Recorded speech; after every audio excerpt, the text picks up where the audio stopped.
정말로 무거운 무게를 한두 개 하려고 할 때 가죽으로 된 근육 벨트까지 착용하고 하시는 분들이 있거든요. 가죽 벨트 자체가 도와준다고 하더라도 속에서 척추 관절은 이렇게 약간 구부정한 상태가 되는 거죠. 그리고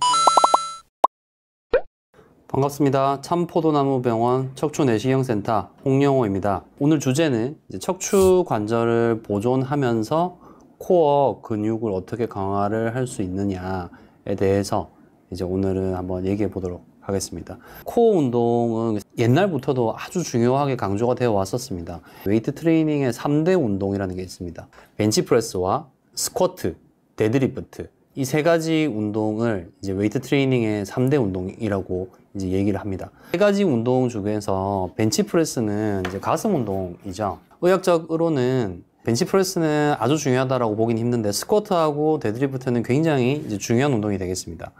보시면 이 운동이 이제 스쿼트죠. 그리고 이 운동이 데드리프트입니다. 데드리프트와 이제 스쿼트에 대해서 좀 말씀을 드리자고 하면 이제 허리 근육과 그리고 엉덩이 근육과 그리고 대퇴 근육, 이렇게 세 가지 부위의 근육을 튼튼하게 하는 운동이다라고 생각을 하시면 되겠습니다. 이 세 부위가 코어 중에서도 가장 중요하다고 할 수 있습니다. 등 근육 그리고 복근까지 다 코어에 포함이 되지만 허리를 지탱을 하는 코어가 가장 중요하다고 생각을 하시면 됩니다. 이게 나중에 이제 고령이 되셨을 때는 더욱더 중요해지게 되죠. 고령이 되시면 걸을 수 있느냐 없느냐, 잘 걸을 수 있느냐 없느냐가 이제 삶의 질에 굉장히 큰 영향을 주게 되는데, 이 걷는 거에 가장 큰 영향을 주는 근육이라고 생각하시면 되겠습니다.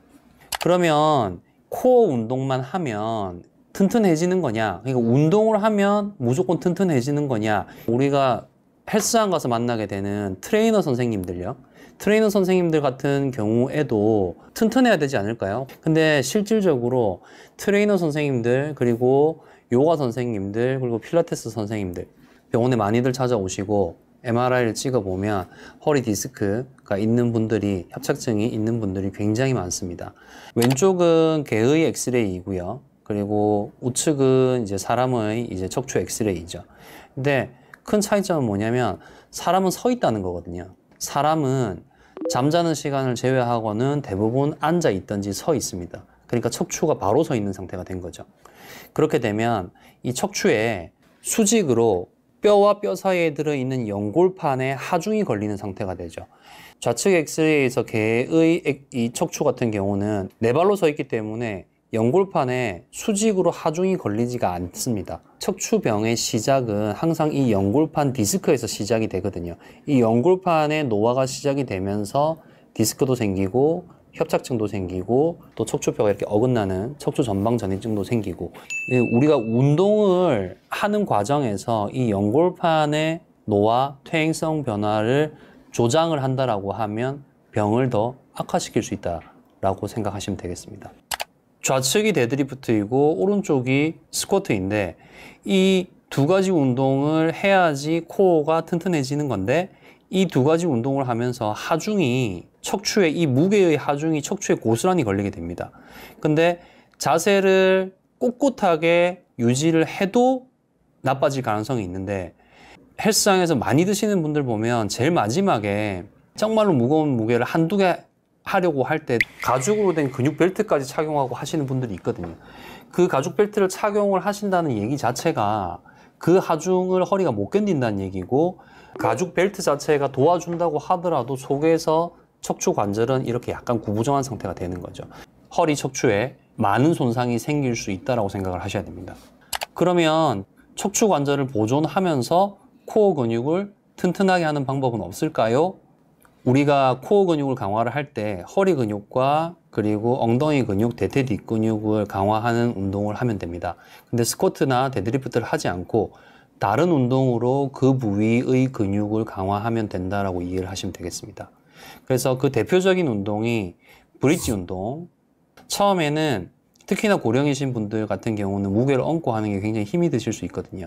그래서 이렇게 아무 무게도 없이 브릿지 운동을 하시면 되겠습니다. 그래서 엉덩이를 바닥에 붙인 상태에서 무릎을 세우고 엉덩이를 하늘로 들어 올리는데, 엉덩이를 들어 올린다고 생각을 하지 마시고 명치를 들어 올린다라고 생각을 하고 운동을 하시면 좀 더 효과가 좋으실 것 같습니다. 그리고 끝까지 올리신 다음에 약 2초 정도, 1초, 2초 해서 2초 정도 머물러 주시고 내려와서 한 번 더 반복을 하시고 하시면 되는데, 무게 하나도 없이 하시면 사실 젊으신 분들 같은 경우에는 500개 이상 하실 수 있거든요. 그래서 그러면 운동의 효율이 너무 떨어지기 때문에 좀 근력이 있으시고 젊은 분들 같은 경우에는 이제 웨이티드 브릿지라고 합니다. 바벨을 얹고 브릿지 운동을 해주시면 됩니다. 이 브릿지 운동은 누워서 하기 때문에 이 바벨을 얹는다고 하더라도 바벨의 하중이 무게가 척추관절을 눌러서 손상시키는 거를 처음부터 제거를 한 상태에서 허리 그리고 엉덩이, 대퇴 뒷근육을 운동한다. 그러니까 척추관절에 손상을 주지 않고 척추관절은 보존을 하면서 척추를 잡아주는 코어를 강화하는 운동이다. 그러니까 스쿼트나 데드리프트보다 안전하다라고 이제 말씀을 드리는 부분이 되겠습니다. 그리고 마찬가지로 이제 레그 킥백. 레그 킥백도 마찬가지로 허리 그리고 엉덩이, 대퇴 뒷근육을 강화하는 운동이 되겠는데, 브릿지 운동 같은 경우는 자세를 보시면 엉덩이를 들어 올렸을 때 목에서 몸통으로 이어지는 부분이 좀 꺾이거든요. 그래서 이 목이 부담이 되는 분들이 있을 수 있습니다. 특히나 목 디스크, 목의 병이 있으신 분들 같은 경우에는 이 브릿지 운동 동작 자체가 목 증상을 악화시킬 수 있다는 거죠. 레그 킥백은 하면서 목에 각도가 변화가 되지 않기 때문에 레그 킥백은 하시면 브릿지랑 마찬가지의 효과를 낼 수 있으면서 목에는 부담을 주지 않고 허리, 엉덩이, 대퇴 뒷근육을 튼튼하게 할 수 있다. 이렇게 이해를 하시면 되겠습니다. 레그 킥백 같은 경우도 해보시면 자극이 너무 적고 그래서 운동의 효율이 떨어진다 하시는 분들이 있을 수 있습니다. 그러면 밴드 같은 걸 이용을 해서 강도를 올릴 수 있고, 이제 밴드 같은 경우는 아주 약한 것부터 굉장히 강한 것까지 다양하게 있어서 밴드를 이용하시면은 강도를 높여서 이제 운동을 하실 수 있겠습니다. 지금까지 참포도나무병원 척추내시경센터 홍영호였습니다. 다음에 더 좋은 내용으로 찾아뵙도록 하겠습니다. 감사합니다.